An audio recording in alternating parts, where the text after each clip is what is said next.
So welcome this morning. I'm so glad to see all of you here. And as I was thinking about, and Trace was getting information together for me, thinking about when I started CPE, I'm not going to give you exactly the date, but I will tell you some of the popular movies that might get you in place. Breakfast Club, Chorus Line, St. Elmo's Fire, The Color Purple, Out of Africa. When I first started CPE, we didn't quantify our work the way we do now with research. Most of us were pretty resistant to even bringing our work to group, much less counting up all the people that we saw or the hours we spent with them. But this is meaningful work, a different kind of qualitative and quantitative work. 5 years ago, as you learned last night, our colleague George Fichette of Rush University Hospital, along with Wendy Cadge from Brandeis University, were awarded a grant from the John Templeton Foundation to take research within our whole field to the next level. We now know that effort as transforming chaplaincy, and we heard a great bit about it last night from George. Thank you, George. This morning we get to hear from 4 of the Transforming Chaplaincy Fellows, and they are, and I will introduce them to you in order of presentation. Tim Ussett is the chaplain for the 364th Civil Affairs Brigade, a research chaplain at the Center for Veterans Research and Education in Minneapolis, Virginia. Minnesota. It says Virginia. Oh, thank you. Duh. I'm so sorry. Minneapolis, VA. I even worked for VA for a while. And fellow with the Transforming Chaplaincy Project, pursuing a Master's of Public Health at the University of Minnesota School of Public Health. Throughout his career, he has worked extensively with moral injury, spiritual distress, and post-traumatic stress disorder on numerous research projects and clinical areas within the VA. Our second presenter will be Kim Palmer. She serves the Emory University Woodruff Health Sciences Center in Atlanta in a dual capacity.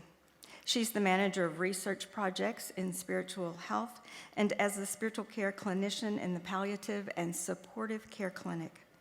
She's worked in various capacities for spiritual health at Emory Healthcare since the beginning of her chaplain residency in 2013.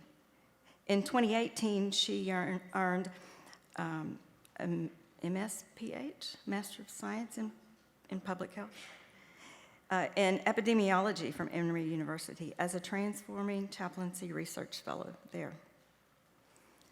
Third, we'll hear from Marilyn Barnes. She currently serves as the Senior Staff Chaplain at Lutheran General Hospital in Park Ridge, Illinois. Reverend Barnes' research interests include religious and spiritual coping as protective factors for African American women against the chronic stress associated with racial discrimination and sustainability of spiritual care encounter simulation in clinical pastoral education and chaplain continuing education. Fourthly, we will hear from Jila Rajai, who serves as manager of spiritual care at Mount Carmel Health in Columbus, Ohio. She describes herself as a chaplaincy nerd, reading new research, adapting new clinical practice and standards, and exploring what is cutting edge in terms of chaplaincy care. She's curious about the ways that chaplains can speak into difficult systems, such as healthcare, and provide support in innovative ways. After each of these fellows presents their current research, we will also get to hear from Judy Ragsdale and George Fichette and what they think about the implications of this work for our work in CPE and in supervisory education. Will you please join me in welcoming our first speaker, Tim Ussett. Thank you. All right, well, good morning, everyone. My name is Tim. Do I start this timer, or does someone else start this timer? I need to monitor myself here. Well, I'll look at the time. We're good. Well, as with all good government employees, I need to start this conversation by saying what I say up here does not represent the views of the Minneapolis VA healthcare system, the Center for Veterans Research and Education, the United States Army, or the United States Army Civil Affairs and Psychological Operations Command. So any mistakes I make are entirely my own. And what I want to do is I want to tell you a bit of a story and tell you about some of the work that I'm doing, why it's important, what that work is and what the results are, and then extend to you all an invitation to either join me or to go off and do your own wonderful things. So the story for me is that in 2013 in December, I was in Fort Jackson, South Carolina, and as a good citizen of America, I was on my smartphone dissociating from whatever it was I was supposed to be doing in the moment.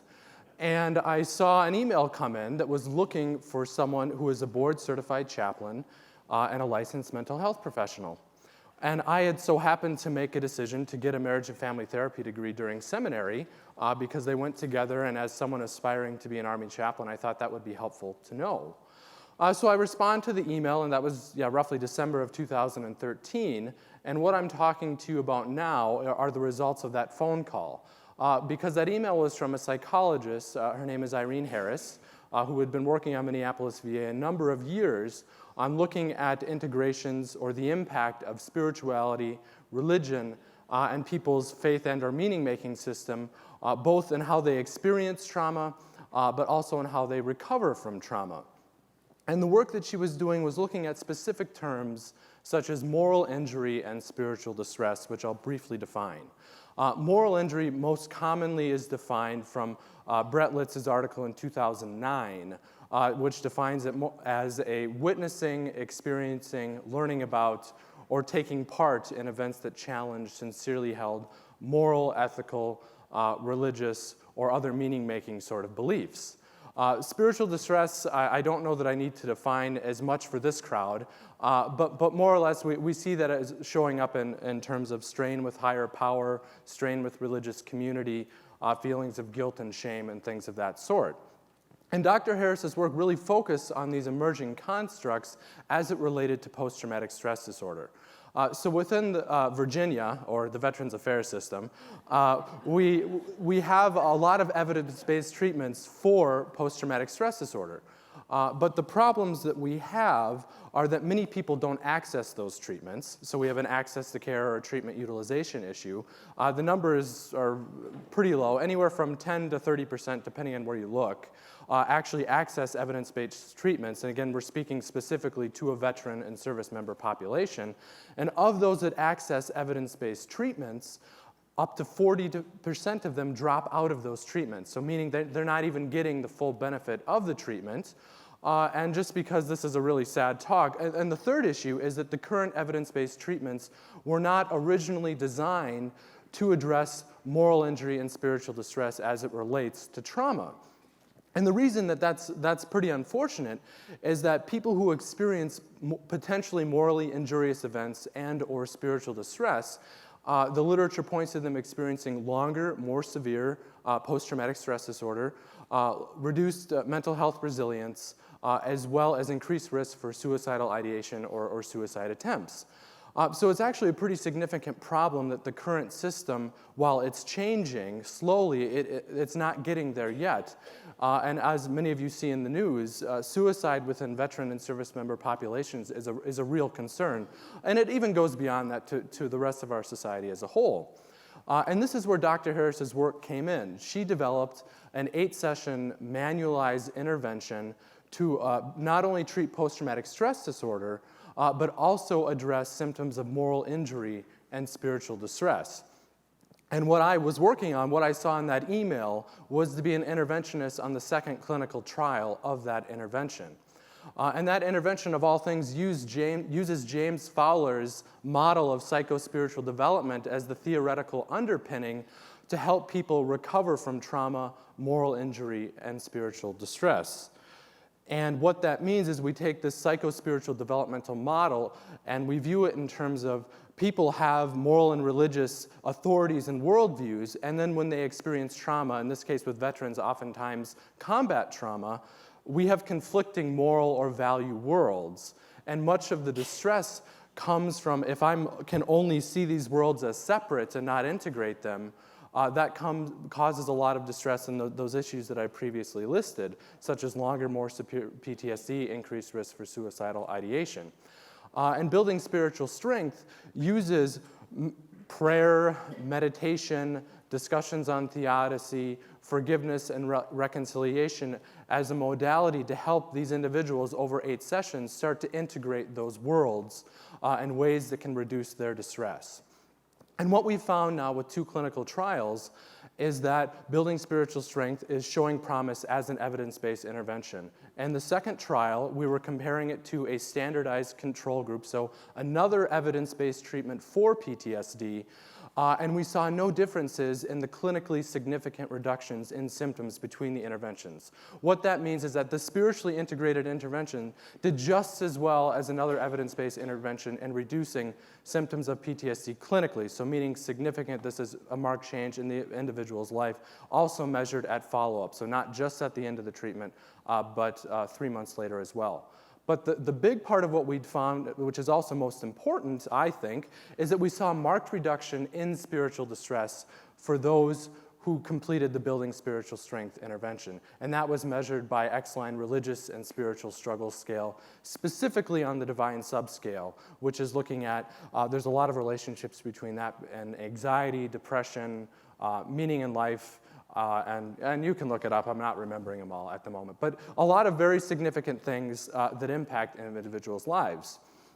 And this, we're getting to the invitational part of this. And I don't know that I've told you, maybe it was evident, but building spiritual strength can be done by chaplains. I did this intervention as a chaplain. And I think that's the biggest part of this deal, is that we have all of these treatments for PTSD, all within the realm of mental health. And here we have one coming up that's not only spiritually integrated, but that can be completed by chaplains, and the evidence so far points to it being very effective. And so that is the invitation to you all today. Whether you want to learn about building spiritual strength and its work in a veteran and service member community, I'm more than happy to talk about that and share with you that information. But rather than, I hope in your cases, rather than receiving a random email at Fort Jackson, South Carolina, you all are already embedded in healthcare institutions with practitioners that are doing research. And that's my invitation to you, is to seek those people out intentionally and either develop interventions on your own or in collaboration with them that can further the evidence base for our discipline, for our profession, so that we can continue our profession into the 21st century, where evidence-based care is so important. And I truly think we can do it, and it's just a matter of us making those relationships and starting those projects. So thank you very much. I'll turn it over to Kim.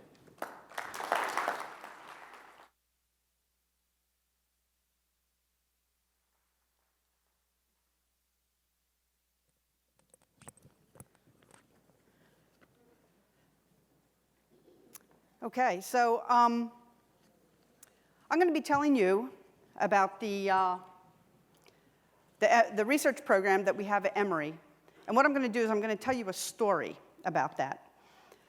So the story begins when our CPE director, Maureen Shelton, went to a cognitively based compassion training, or CBCT.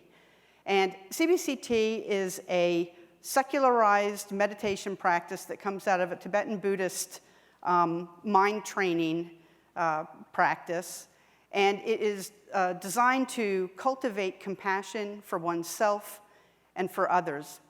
And there's been some scientific study on CBCT, including in populations of medical residents, that have suggested that it's helpful for people in the helping professions because it reduces emotional reactivity and increases well-being and reduces the physiological response to stress that one might have when exposed repeatedly to other people's suffering. So Maureen thought, hey, maybe this would be good for the chaplains to learn. and to be exposed to. So she incorporated CBCT into the CPE curriculum, and our residents began being trained on that. So in addition, in order to find out if it would be helpful, she had thought, hey, wouldn't it be great if we could test this? Well, in order to test it, one of the things that we need is a comparison group. So the people who have gotten the CBCT need to be compared to people who haven't. So we split up the incoming chaplain residents into two groups. One group would get the training in the fall. The other group would not get the training until the spring. And that way we would be able to compare the two groups. So we invited all of the residents to participate in the research study, and in that particular group, they all agreed to. And went ahead and measured at various points throughout the year, before and after the CBCT training, such measures as well-being, like depression and anxiety, burnout, and empathic accuracy. And we got some really interesting results, even with the small sample size. We found that for the group that took CBCT, they had lower burnout and anxiety. And you can see from the diagram here, the blue line is the people who have already had CBCT. And you can see that from before the program to after the program, both those lines trend downward. And so there's a significant drop in burnout and anxiety. The red line represents the people who had not yet gotten CBCT. They were planning to get it in the spring. And you can see that over the same time period, their lines were, kind of the same, or maybe even trended up a little bit.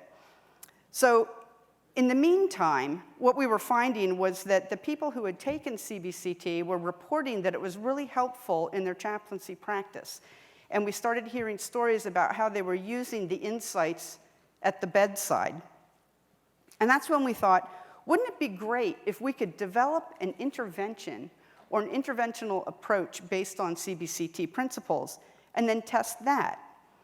But before we could develop an intervention, we wanted to find out what were the contours of distress in the hospital, so we sort of knew what we wanted to target with this new intervention. So we conducted a hospital distress study. And we found that in a cross-sectional survey of more than 270 patients throughout all the inpatient units in our hospital, in a couple of our hospitals, the patients we asked the patients about whether or not they had, yes or no, were experiencing certain things to the degree that it was burdening their hearts. And we had 41 of these distress items, and then they could also tell us others if they weren't on the list.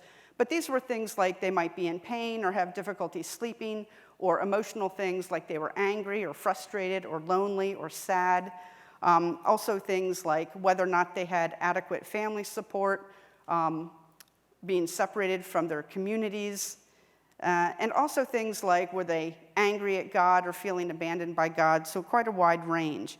And what we found was that the endorsement frequencies were fairly high. You can see on the chart here, these top 10 range between close to 40 to over 50, about 55% of patients reported that they had these, were experiencing these things. And those top 10 distress items were pain, feeling frustrated, feeling anxiety, inability to sleep, feeling overwhelmed, fear of the unknown, loss of physical function, missing out on important life events, worries about quality of life, and sadness. And those were relatively consistent across hospital units. They might have been in a different order, or the frequencies might have been a little bit different, but by and large, these items were really appearing very consistently no matter what unit we were in. So we also investigated which of these items sort of grouped together and traveled together, so that if you endorsed one, you were more likely to endorse the others as well. And we came up with two clusters. One that we interpreted as being isolation, like no one to talk to, feeling disconnected from family or God, inadequate support, or feeling judged or needing forgiveness. And one related to fear of the unknown, fear of an upcoming procedure, fear of death. So armed with that information about patient distress, Emory Spiritual Health partnered with the Center for Contemplative Science and Compassion-Based Ethics to come up with a compassion-informed interventional approach so that chaplains could continue to apply their CBC insights to their patient care, but to do that sort of in a systematized way that then could be measured and tested. So the interventional approach, which we called Compassion-Centered Spiritual Health, or CCSH, consisted of 4 stages in which, at first, the chaplain generates their own feeling of warm-heartedness and motivation to relieve suffering of the care seeker. In stage 2, the chaplain attunes to the care seeker in terms of monitoring their own internal state and assessing what's going on with the patient. And of course, this is attunement happens throughout the encounter. In stage 3, the chaplain accesses compassion and draws on those CBCT insights to provide care. And then in stage 4, the chaplain entrusts the care seeker to be able to continue to access those feelings of safety and compassion that were aroused during the encounter.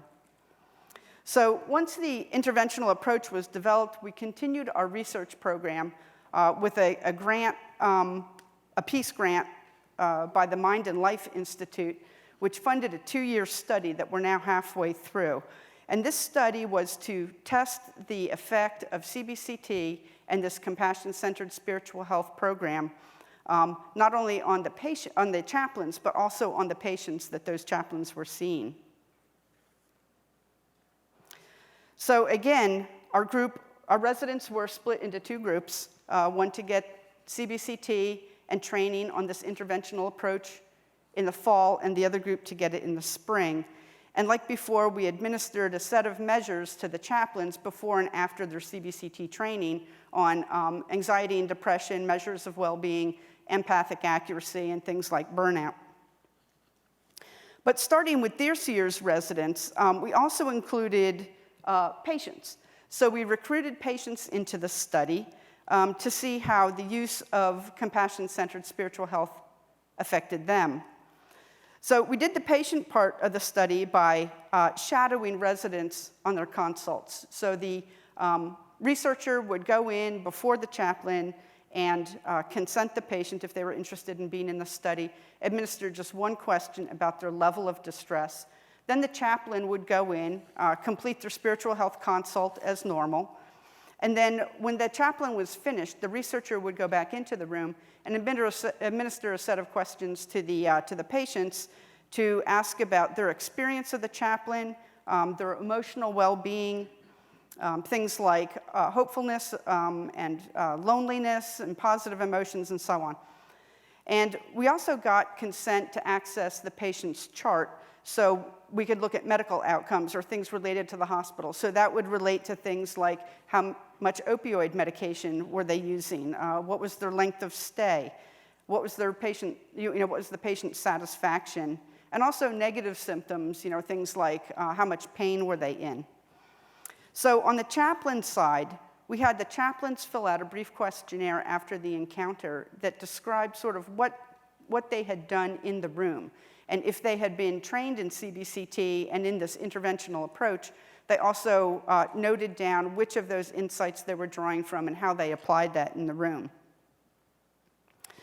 So we also, to further explore that patient-chaplain interaction, audio recorded those patient-chaplain encounters. So as the chaplain went in to do the consult, we would drop an audio recorder in the jacket pocket and capture that conversation. We have 133 of those. They're in the process of being transcribed, but that will provide some very rich data for us to look at what actually happens in the room. Are the chaplains who think they're doing CBCT, are they? What does that look like? For consults that have particularly good patient outcomes, what are sort of the active ingredients that went into that? So we're really looking forward to take a look at that data. So we've only just begun to crack into the data, and already the results are exciting. The first thing that we analyzed was the patient impression of the chaplain. So this is a patient-reported outcomes measure, specific to chaplains that asks questions about what was your experience of the chaplain while they were in the room with you. You know, did they respect your religious or beliefs? You know, did you feel that your situation was understood and acknowledged? And then also asks questions about sort of the impact of that visit, you know, after the chaplain had left. Like, you know, you felt you gained a better perspective on your illness or felt like your anxiety levels had gone down.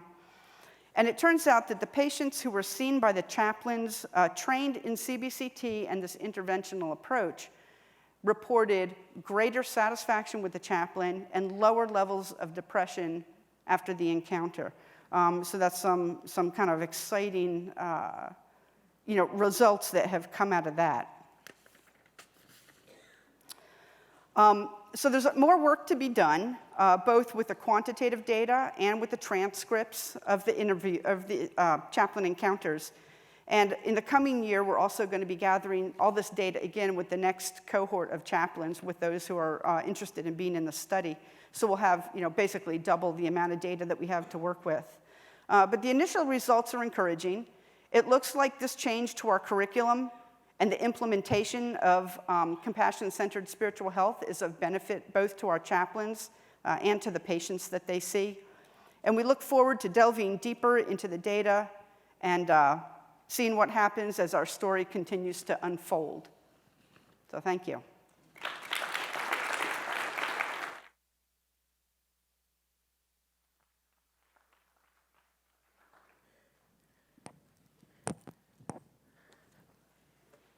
Greetings.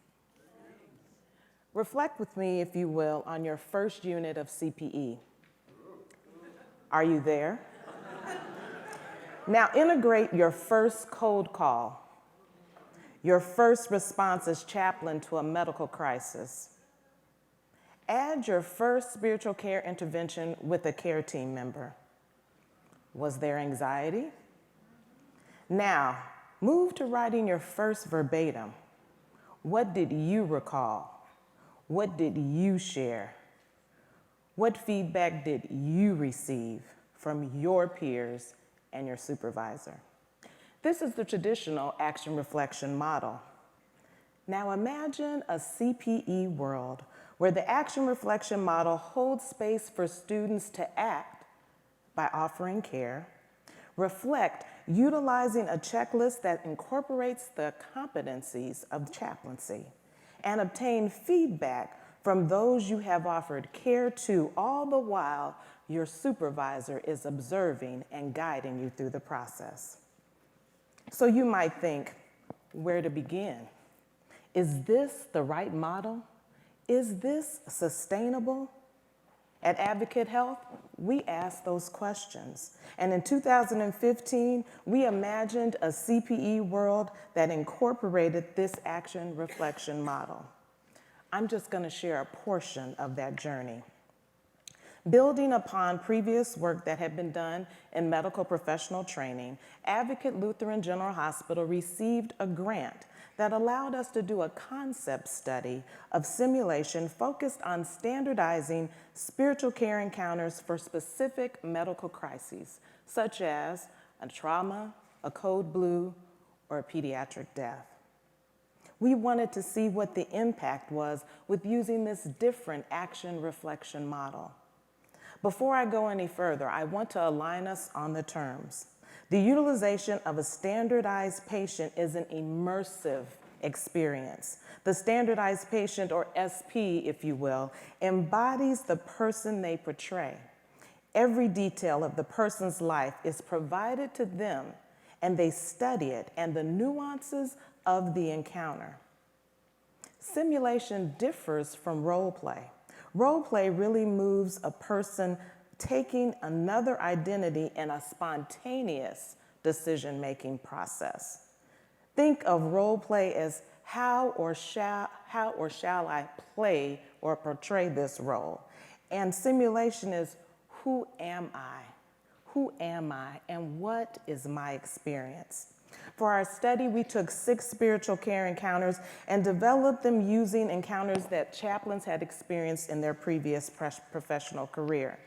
For each encounter, We developed an SP, or a standardized patient script, a chaplain information sheet, and a 23-item checklist that was a 3-point behavioral anchored rating scale with the incorporation of the 2016 Common Standards of Professional Chaplaincy.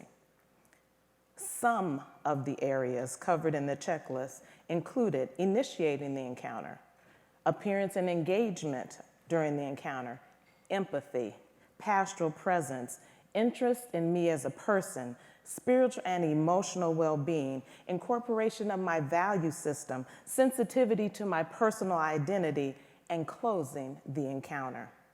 The primary components of that SP script, you may ask, include a brief history of the encounter. What are the goals of the chaplain? The spiritual care plan for the encounter, and a detailed information about the patient.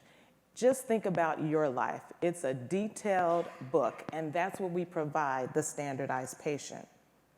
So the SPs were comprised of professionally trained actors and advocate health professionals, the director of research and palliative care nurse, as well as the vice president of research portrayed patients. The chaplain information sheet provided a brief overview of the encounter, similar to a referral if you get a page or a request, the encounter duration, the chaplain goals, and the patient and or family members' general information. The chaplain had 2 minutes to read the information before going into the encounter. And at the conclusion of each encounter, they had the opportunity to complete the checklist. So each encounter could last up to 15 minutes. After those 15 minutes, or when the chaplain concluded the encounter, they had 5 minutes along with the SP to complete the checklist. And then the SP provided feedback to the chaplain on the encounter based upon the checklist.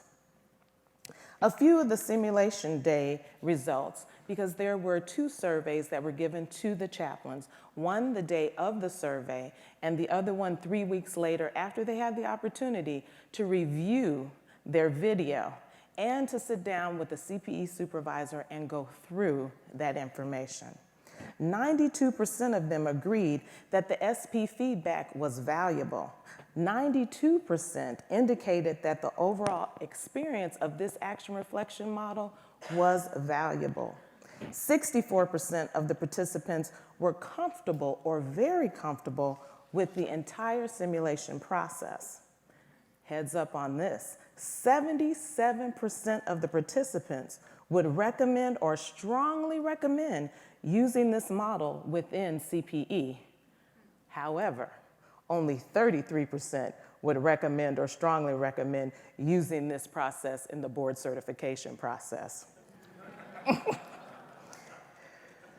An analysis of the checklist completed by the chaplains and the SPs revealed that 57% of the time, the chaplain and the SP were aligned on the spiritual care encounter. So the SP and the chaplain felt that the spiritual encounter had the same outcomes.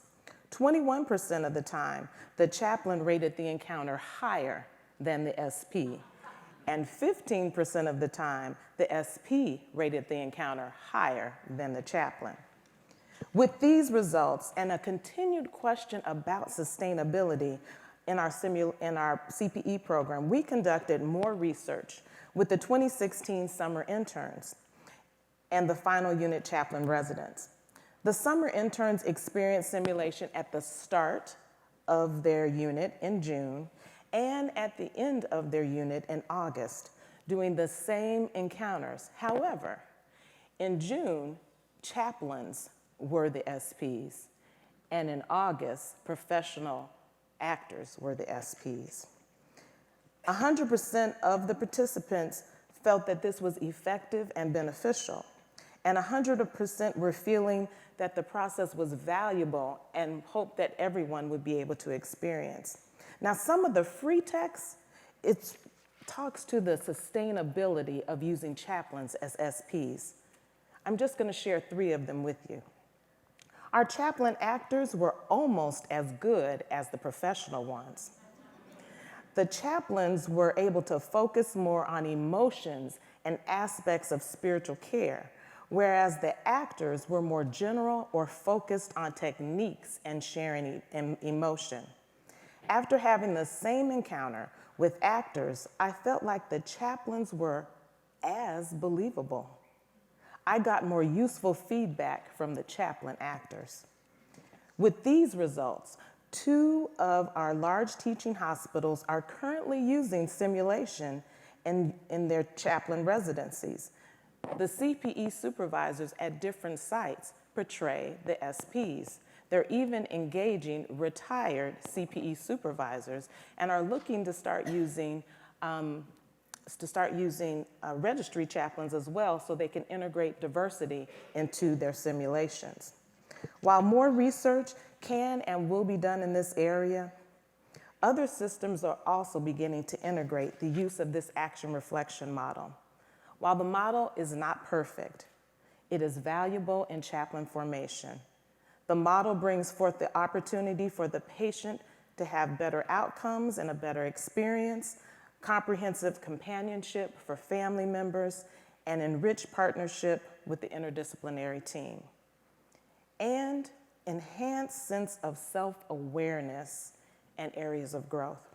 The opportunity to evolve the chaplaincy vocation and have better understanding of the chaplain practice and its impact on patients, family members, and care team members, as well as evolving from a self-reporting action reflection model, is an opportunity for growth that I believe that we should be able to seize this moment. So there is hope, an unshakable hope, that one day the use of simulation will become a viable action reflection model for the chaplaincy education curriculums around the globe, lifting the competencies off the page and bringing them to life.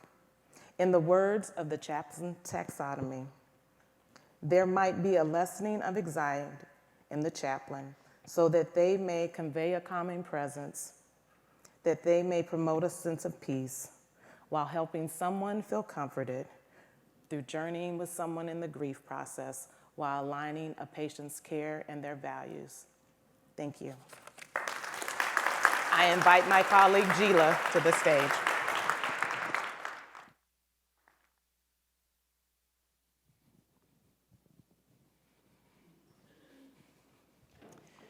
Before we get started, I probably should clarify something. I am no longer a manager at Mount Carmel, and I think this is a good reminder that things on the internet never die.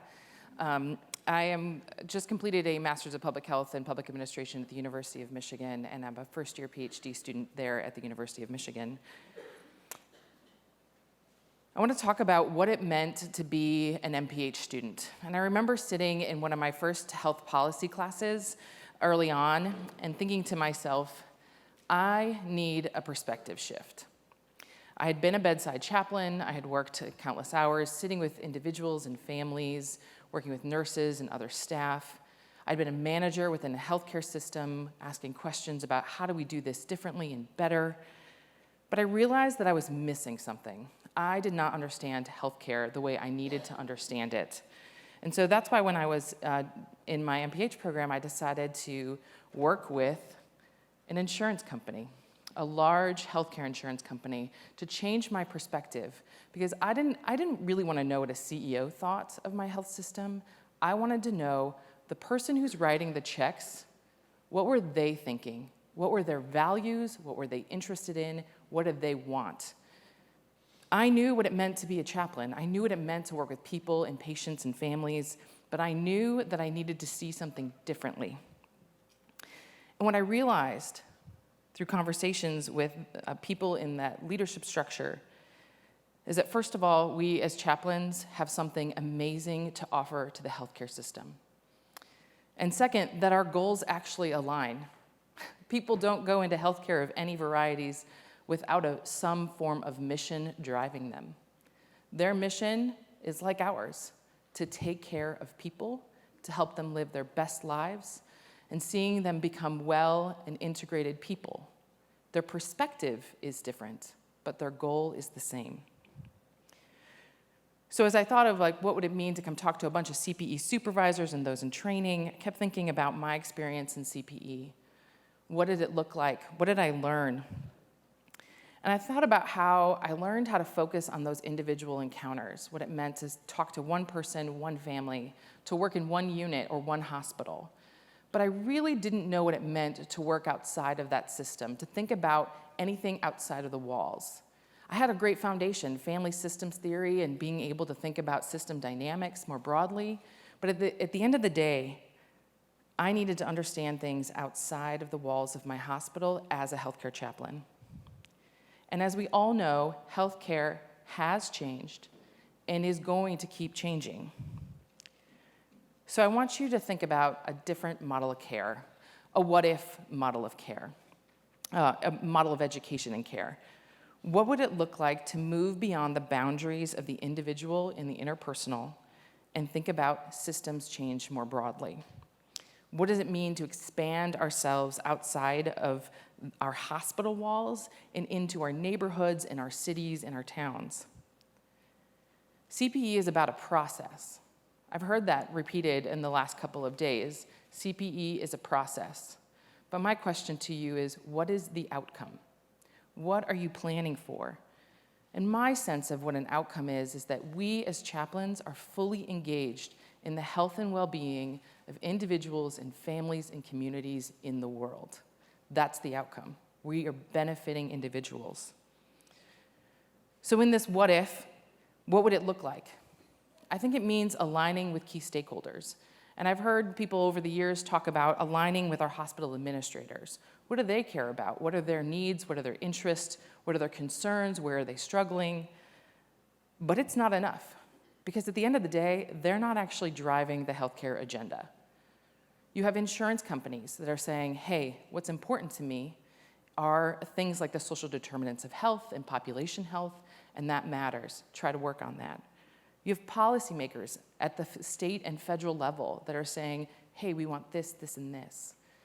Please start doing it. And healthcare systems are simply responding constantly. And we, as chaplains and as people within those systems, continue to respond. So let me ask you this. What would it look like in your programs to include a didactic on how healthcare functions? The basics. Do your students know what Medicare is or Medicaid or the difference between the two? Do they understand how your hospital is funded and who's paying, where the major revenue is being driven by? Why does it matter? It matters in part because we're a non-revenue producing departments. Yes, there's Medicare pass-through, but what does that mean? Do they know what that means? That matters in terms of the way that we engage and create new leaders within chaplaincy, whether they are individuals that will be in healthcare systems, long-term care, prisons, wherever they're going to be working with individuals, and we're going to set them up to understand how the system works so that they can help make people be the healthiest versions of themselves. I've mentioned the word population health. That is a very broad and nebulous concept that has been tossed around in healthcare for decades. But more so now than ever, it's become an impetus for action within not only healthcare systems, but insurance and federal and state government. Why? Because we need to start thinking bigger than the person who walks in the door. We need to start thinking about, what does the health of my community look like? Because when we talk about the social determinants of health, that is where you're born, who you're born to, your education, the access you have to it, the careers that you have, etc., determines your health. Determines your health. How are we participating in that? We are trained to be advocates, to participate, to come alongside and lift up the voices that we are working with. So what does it look like to teach to that? To say, hey, that individual might need some extra support. Why? Because they are potentially a high-risk person. They may have high risk of readmission, which is something your hospital may care about. But more importantly, that our work as healthcare chaplains benefits their health and well-being, and then that feedback loop benefits our institutions. This isn't about selling out or saying, hey, we're trying to do something to meet your needs. It's recognizing that what we do is intimately tied to the health and well-being of individuals everywhere. I have no doubt that every person in this room would say that spiritual identity or sort of existential beliefs or practices, meaning, purpose, is essential to the core of humanity. We do that work. We do that work. When we think about people with complex care issues, most of us probably have hospitals that have complex care programs. Many of you may already know this, but 5% of individuals with chronic health conditions spend 50% or more of the healthcare dollars. 5% spend over 50%. What does that mean? It means that we need to think about these individuals of people with need. How many of you imagine that people who have multiple chronic conditions, so these are people with 3 or more chronic conditions, have spiritual distress at some level? They probably do. They probably do. And the little bit of work that I've done in this area tells me that there's a really good chance that they do.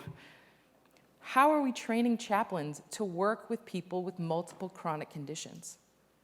How are we preparing them to go out there and to align not only with our hospital goals, but public health initiatives to help support communities? Where are we thinking about how we align with things that are sort of around value-based care? How many of you have heard that term tossed around in your health systems? A handful, right? It's this idea that we no longer are just doing something, services provided, the hospital is paid, boom, bam, done. Now, CMS and others are saying, I want to know that what I'm paying for is worth it. And from what I've heard from different folks at different levels of and within healthcare, is that it isn't simply about the health outcome. You know, they don't want the readmission, they don't want to have people have adverse events, but they also want that person to stay healthy. How many in this room believe that spirituality, the existential realities of the people's lives, help them stay well? We are a part of making sure people stay out of hospitals, stay well, stay engaged in their lives. This is essential. We are totally and completely in alignment with value-based care. One of the struggles I found through this process was changing my language and being flexible and agile enough to be able to do so. To say, I don't disagree with what's happening. I just come at it from a different perspective. And they need me at the table. And more importantly, we should know they want us at the table. They just might not know who we are yet. And I've been doing my part in that to sort of highlight the work that chaplains do within the healthcare system. Policymaking. This is another area in which most of us don't necessarily think a lot about. I know that I didn't. I was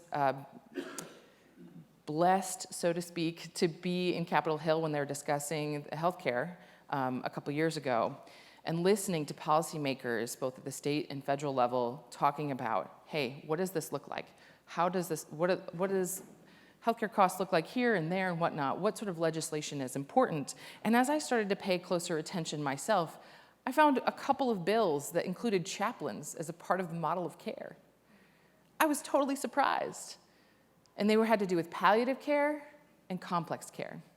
Now, I'd say we are starting to churn along on the palliative care work pretty well. There's attention to it, but we can start doing more in terms of the complex care of patients that are out there, those folks who are spending so many healthcare dollars, knowing that what we provide is a valuable service. If federal congressmen and women know that a chaplain should be a part of the care, we probably should know that too.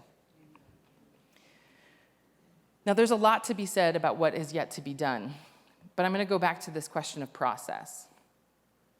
CPE is a process.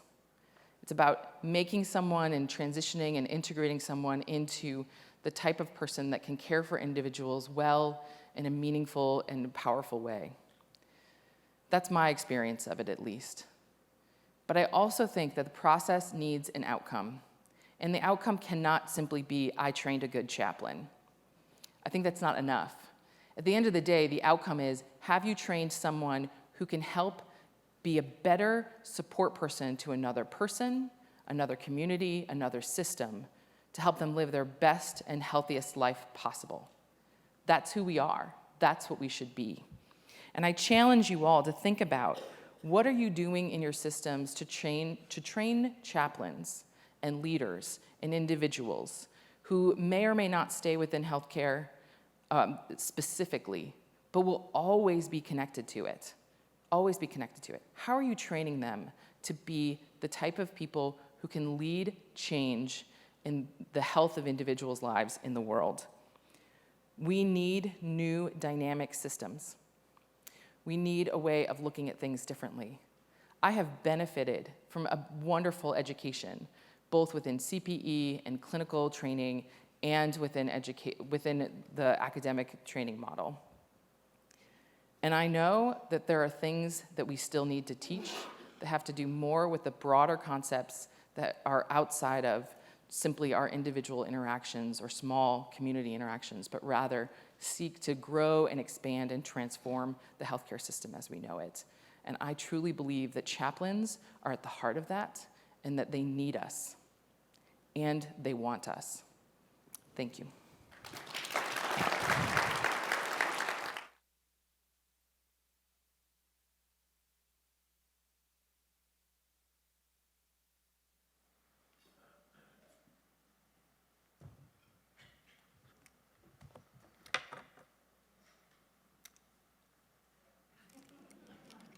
That was amazing. I can't express the depth of my appreciation for the work you're doing and for the hope you bring. Do I need to move the microphone? I thanked our panelists. When I went to Cincinnati Children's Hospital in 1995, I worked with a chaplain named Fred Cook.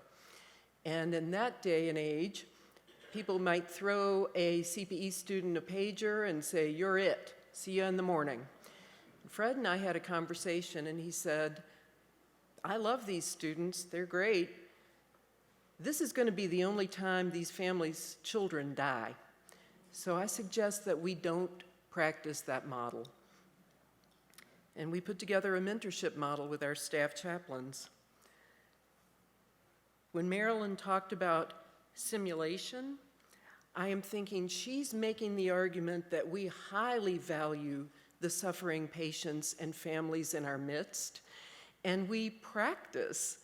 And she's got all manner of evidence that supports that, but what we in CPE are good at in terms of action reflection is critical purchase. We say, this is an amazing model. How can it work where I am?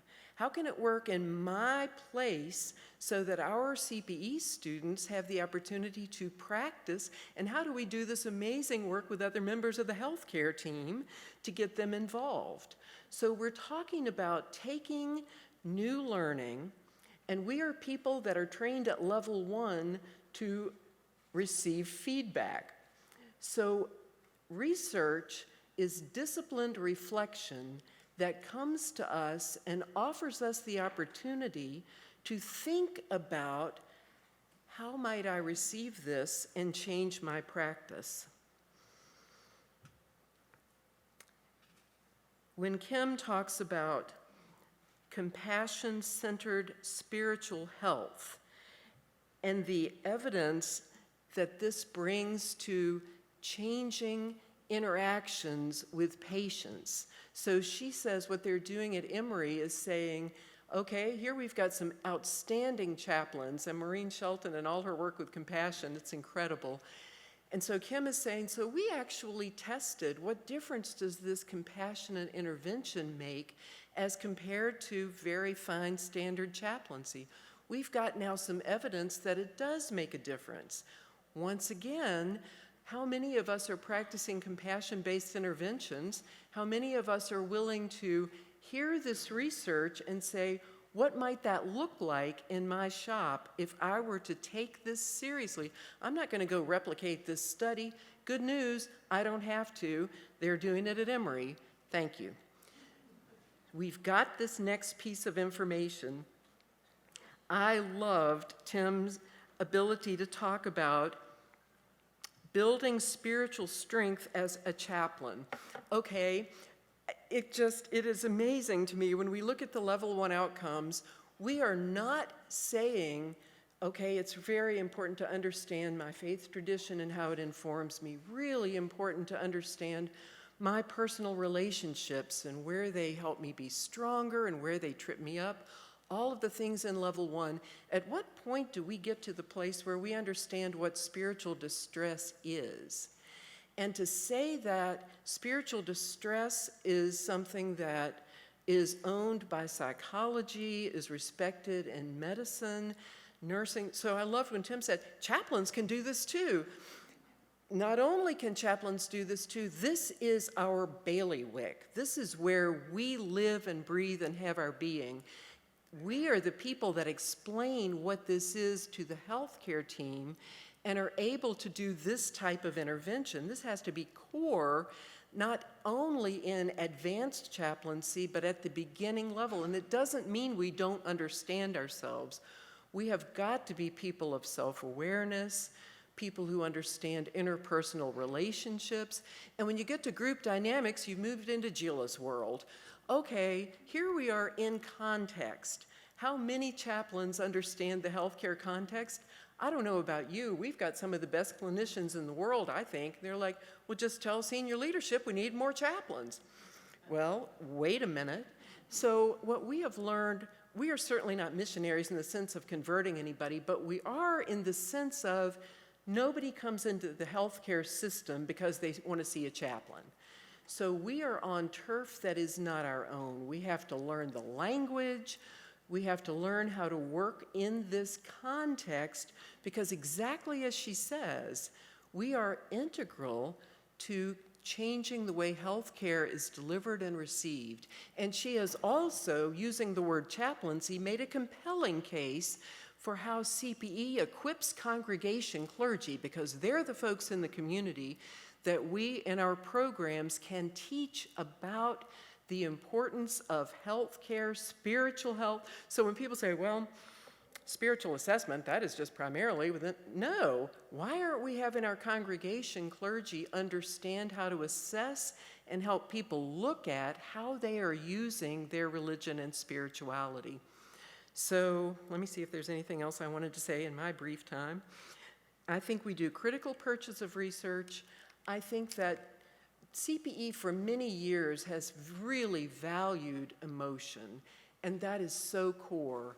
It is not time to separate emotion and intellect. It is not anti-CPE to integrate intellect with emotion. And research brings both together. That sounds like a lovely note to end on. I appreciate your attention. George Fichette.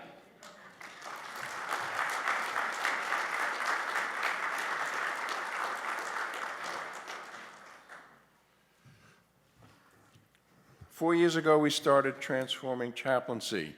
Some of you may have had some idea of what we were about, may have had one of our curriculum development grants, may have known one of our fellows, but I bet a bunch of you actually kind of weren't really aware of all the details about what it meant, what this project Transforming Chaplaincy was about, and what the details were looking like, and what it would look like for our profession. You saw it this morning, all right? This is what Transforming Chaplaincy looks like. What does it mean to actually take a research-informed approach to the care we provide, to the education we provide, and to think about how we can advance and improve the spiritual care and the spiritual care education that we're about. You got to see the people who are the core of Transforming Chaplaincy. You got to hear about some of their wonderful research. Is this an approach to spiritual care and spiritual care education that excites you or interests you?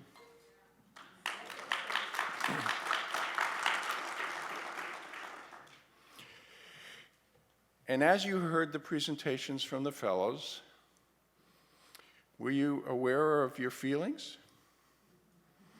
What kind of feelings were you having? Any people feeling, anyone feeling excited? Huh? Anyone feeling anxious? It's new, right? We don't step into this kind of new territory, this new world, this new way of thinking about who we are and what we're doing without some anxiety. As you experience some of that anxiety, I want to kind of remind you and reassure you that when we think about chaplains and research, we do think about it at 3 levels, right? Everyone knows the 3 levels, right? We think that for the profession to be effective, everyone has to be research literate. And so that's why we had the curriculum development grants to help CPE centers begin to teach research literacy.